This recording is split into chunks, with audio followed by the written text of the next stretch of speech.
Deuteronomy chapter 13, verse 1. If a prophet, or one who foretells by dreams, appears among you and announces to you a sign or wonder.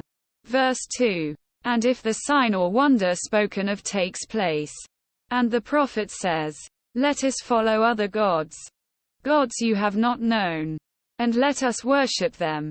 Verse 3. You must not listen to the words of that prophet or dreamer.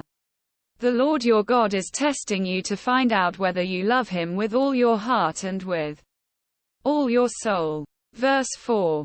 It is the Lord your God you must follow, and him you must revere. Keep his commands and obey him. Serve him and hold fast to him. Verse 5.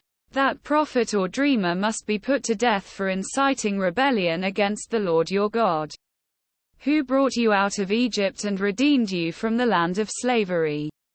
That prophet or dreamer tried to turn you from the way the Lord your God commanded you to follow. You must purge the evil from among you. Verse 6. If your very own brother, or your son or daughter, or the wife you love, or your closest friend secretly entices you, saying, let us go and worship other gods, gods that neither you nor your ancestors have known.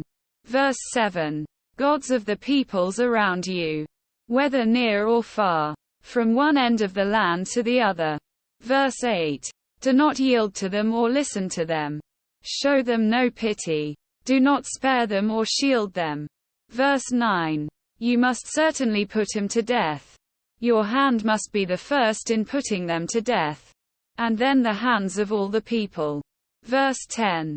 Stone him to death, because they tried to turn you away from the Lord your God, who brought you out of Egypt, out of the land of slavery.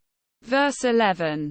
Then all Israel will hear and be afraid, and no one among you will do such an evil thing again.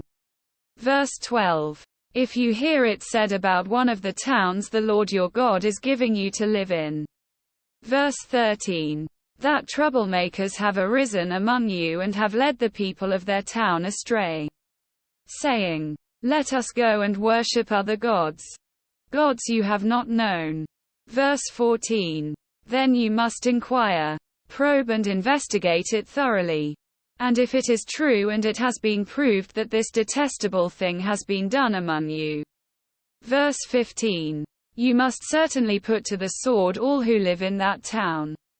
You must destroy it completely, both its people and its livestock. Verse 16. You are to gather all the plunder of the town into the middle of the public square and completely burn the town and all its plunder as a whole burnt offering to the Lord your God.